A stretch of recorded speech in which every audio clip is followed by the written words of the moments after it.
Hello बच्चों, मैं सुमन शर्मा एक बार फिर से अपने चैनल पे आपका स्वागत करती हूँ। आज मैं पल्लव क्लास 5 पाठ 17 पानी की आत्मकथा आपको समझाने जा रही हूँ। आई होप आप सभी बच्चे ध्यान से सुनेंगे।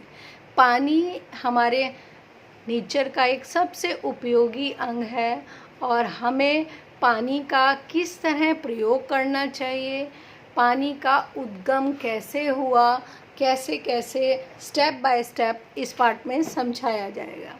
तो सभी बच्चे तैयार हो जाइए पानी की आत्मकथा जानने के लिए। पानी कह रहा है, मैं पानी हूँ। आज से करोड़ों वर्ष पूर्व इस पृथ्वी पर मेरा जन्म हुआ तथा मेरे होने से ही जीवन की उत्पत्ति हुई। यानी पानी पहले आया, बाद में जीवन आया। मैं सर्वव्यापी हूँ। आज सूक्ष्म से सूक्ष्म जीवाणु का मौलिक अंश हूँ। छोटे से छोटे जीव के अंदर भी पानी जो है वो इम्पोर्टेंस रखता है। पृथ्वी के लगभग 3/4 भाग पर मैं भिन्न भिन्न रूपों में पाया जाता हूँ। यानी पृथ्वी पर 3/4 भाग में पानी के विभिन्न रूप हमें दिखाई देते हैं। मैं ही वाष्प बनकर वायु में मिलकर बादलों के रूप में आकाश में छा जाता हूँ। कभी आकाश, कभी भूमि तो कभी सागर को अपना घर बनाता हूँ। मेरा जीवन चक्र सदैव सृष्टि के नियमों के अनुसार चलता रहता है। यानी स्टेप बाय स्टेप कैसे कैसे सृष्टि के अंदर परिवर्तन होता है, उसी तरह मेरे जीवन में भी परिवर्तन होता रहता है। कभी मैं वाष्प बन जाता हूँ, कभी बादल बनता हूँ, कभी बारिश के रूप में आ जाता हूँ, फिर भूमि पे गिरता हूँ। फिर आप सोचते होंगे कि मेरा प्रत्येक रूप आपके लिए उपयोगी है, परंतु ऐसा नहीं है। मेरा तो केवल शुद्ध तथा स्वच्छ रूप ही आपके लिए उपयोगी है। आपकी जानकारी के लिए इस रूप में मैं 1% से भी कम केवल तालाब, झरनों, नदियों एवं भूजल के रूप में पाया जाता हूँ। यानी सिर्फ पानी कितनी चारों तरफ है, पर फिर भी पानी का जो रूप है वो इस्तेमाल में शुद्ध और स्वच्छ पानी जो उपयोग में आता है वो केवल 1% से भी कम है। हम केवल तालाब, झरनों, नदी एवं भूजल के रूप में पाया जाता हूँ। मुझे दुख तो इस बात का है कि मनुष्य ने मेरे इस रूप और महत्व को समझा ही नहीं है। मैं अपनी आत्मकथा इसलिए सुनाना चाहता हूँ कि मनुष्य मेरे इस रूप के मूल्य को पहचाने तथा मेरी शुद्धता एवं स्वच्छता को हर कीमत पर बनाए रखें। यानी अगर इंसान को इम्पोर्टेंस का पता चल जाए कि पानी कितना महत्वपूर्ण है, तो शायद वो ये बात सुनकर मेरे महत्व को समझेंगे और पानी का दुरुपयोग नहीं करेंगे। जब मनुष्य मुझे प्रतिदिन की अन्य आवश्यकताओं से खर्च करता है तो शायद ही सोचता है कि मैं प्रकृति का कितना अनमोल रत्न हूँ। बहुत थोड़े से ही लोग मेरा सदुपयोग करते हैं, फिर भी मैं अपने उपयोग के बारे में आपको बताता हूँ। मैं प्रत्येक प्राणी के जीवन का स्रोत हूँ। जीवन की सभी क्रियाएं मुझसे ही संभव हैं।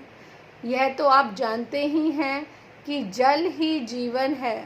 वस्तुतः आपके शरीर में लगभग 65% मात्रा में मैं ही तो हूँ। कृषि में, उद्योग में, ऊर्जा उत्पादन में, घरेलू कार्यों में, यातायात में मेरा योगदान इतना महत्वपूर्ण है कि मेरे ही कारण आज मनुष्य इतना विकसित और समर्थ हुआ है। यानी हर चीज़ में, खेती बाड़ी में, उद्योग धंधों में, ऊर्जा में, हर उद्योग में, यातायात में भी मेरा उपयोग होता है। मेरी मांग निरंतर बढ़ती जा रही है। जनसंख्या में अनियंत्रित वृद्धि, यानी जनसंख्या लगातार बढ़ती जा रही है। तेजी से बदलते रहन सहन, खान पान के ढंग से मेरे ऊपर असीमित दबाव बढ़ता जा रहा है। यानी जो खान पान का तरीका है उससे भी मेरे ऊपर प्रेशर बढ़ता जा रहा है। मनुष्य के लिए मेरा आसानी से उपलब्ध होना तो अनिवार्य है ही, इसके साथ मेरा शुद्ध स्वच्छ रूप भी अत्यधिक आवश्यक है। यानी हर मनुष्य को पानी की आवश्यकता है और पानी उसे भी शुद्ध रूप चाहिए, स्वच्छ रूप चाहिए। परंतु आज के समय में मनुष्य ने कभी अज्ञानवश तो कभी जानबूझकर मेरे ऊपर इतना कुठाराघात किए हैं। यानी लोग पता नहीं जानबूझकर या उनमें ज्ञान नहीं है, मेरे ऊपर अत्याचार करते जा रहे हैं। अपने जीवन चक्र के अनुसार सामान्य रूप से चलने में मुझे बड़ी कठिनाई हो रही है। यानी नॉर्मल लाइफ जीने में मुझे बहुत ज़्यादा परेशानी हो रही है। क्या हो रहा है? जब मुझ में बहुत अधिक रासायनिक, जहरीले तथा गंदगी वाले पदार्थ विसर्जित कर दिए जाते हैं तो मैं दूषित हो जाता हूँ। यानी बहुत सारी फैक्ट्रियों का गंदा पानी, जहरीला पानी, गंदा पानी जब नदियों के अंदर बहा दिया जाता है, डाल दिया जाता है, तो वो पानी क्या हो जाता है? दूषित हो जाता है, गंदा हो जाता है। उसमें प्राण वायु, ऑक्सीजन की कमी हो जाती है। तो वो गंदा पानी जब पानी में मिला तो ऑक्सीजन ख़त्म। बड़े बड़े कल कारखानों ने प्रदूषण से मेरा जो हाल किया है वह बहुत असहनीय है। यानी मैं कैसे सहन कर पा रहा हूँ ये मैं आपको बता नहीं सकता। कभी कभी मैं भूल जाता हूँ कि मेरा कोई शुद्ध या साफ निर्मल रूप भी था। यानी पानी के अंदर इतनी गंदगी, इतना मैल घुसेड़ दिया है कि वो सोचता है कि मेरा कभी शुद्ध रूप भी था, ऐसा पानी सोच रहा है। कुछ स्वार्थी लोगों की वजह से मैं पीने के योग्य भी नहीं रह जाता हूँ। लाखों नर नारी तथा बच्चे मेरे दूषित रूप के उपयोग से मौत के ग्रास बनते हैं। कैसे? जब असंख्य प्राणी तथा वनस्पति जगत विभिन्न रोगों के शिकार बनते हैं तो मुझे बहुत कष्ट होता है। कह रहे हैं जब पानी पीने से बहुत सारे प्राणी या पेड़ पौधों में बीमारी आ जाती है और वो ख़राब हो जाते हैं तो पानी कह रहा है मुझे बहुत दुख होता है।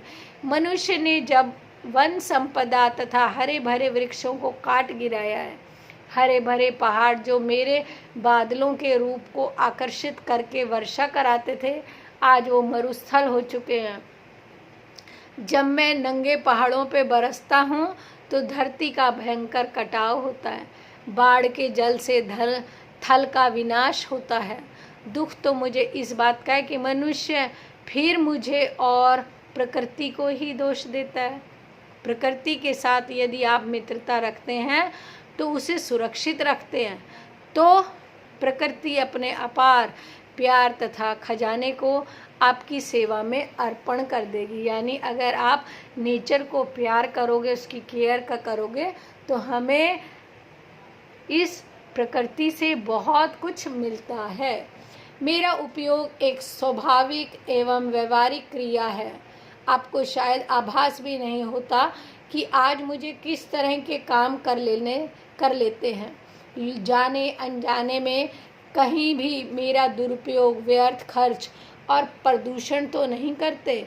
घरों में आप अनजाने में मुझे बहुत बेकार गवा देते हैं। यानी घर में भी आपने देखा होगा बहुत बार बेकार के काम में हम नल का खुला छोड़ देते हैं और पानी वेस्ट हो जाता है, जिसे थोड़ी सी जागरूकता से बचाया जा सकता है। अगर हम थोड़े से कॉन्शियस हो जाएं, थोड़े से जागरूक हो जाएं कि हमें पानी बचाना है तो ऐसा नहीं हो पाएगा। उदाहरण के तौर पर कभी कभी नल बंद करना ही भूल जाते हैं। हम कहीं पे जा रहे होते हैं और नल खुला छोड़ के चले आते हैं, फिर पानी आता है और कितना पानी वेस्ट होता है। नल, हैंडपंप कभी कभी लीक हो जाते हैं और मैं बहता रहता हूँ। जब मेरी कमी होती है तो आप मुझे संभाल कर उपयोग करते हैं, अन्यथा लापरवाही बरतते हैं। मैं चाहता हूँ कि आप लोग जब भी मेरा उपयोग करें तो मेरे इन गुणों को परखें, जैसे मेरा रंग कैसा है, गंध कैसी है, मैलापन, खारापन। ध्यान दें कि मुझ में कोई गंदगी, कूड़ा करकट या जहरीला पदार्थ तो नहीं मिला हुआ है तथा मेरे उपयोग के स्थान पर तेल, पेट्रोल आदि तो नहीं फैले हुए हैं। यानी हम अगर इन चीज़ों को ऑब्ज़र्व करना शुरू करेंगे तो आसपास जहाँ पे भी पानी है उस जगह को साफ करें। आप समझदार हैं, आपकी समझदारी पर ही आने वाली पीढ़ियों का और मेरा भविष्य निर्भर करता है। मेरा उपयोग ध्यान से ना होने के कारण आपको दिन प्रतिदिन नई नई परेशानियां तथा बीमारियां झेलनी पड़ती हैं। इससे मुझे भी दुख होता है। समस्त प्राणियों का कल्याण चाहते हुए मैं आह्वान करता हूँ कि मुझसे कीजिए प्यार तथा मित्रता का व्यवहार। डॉक्टर दुर्गा दत्त ओझा जी ने पानी की आत्मकथा के बारे में जो लिखा है वो यही है कि मैं आह्वान करता हूँ, मैं पुकार के कहता हूँ कि पानी से प्यार कीजिए और उससे मित्रता जैसा व्यवहार कीजिए, क्योंकि जल ही जीवन है। जल नहीं है तो हम ज़्यादा समय तक जीवित नहीं रह सकते। इसलिए आपको जल को बहुत ध्यान से सुरक्षित ढंग से रखना है, और अगर अपनी पीढ़ियों के लिए सुरक्षित रखना है तो आज से ही जल का सदुपयोग करें।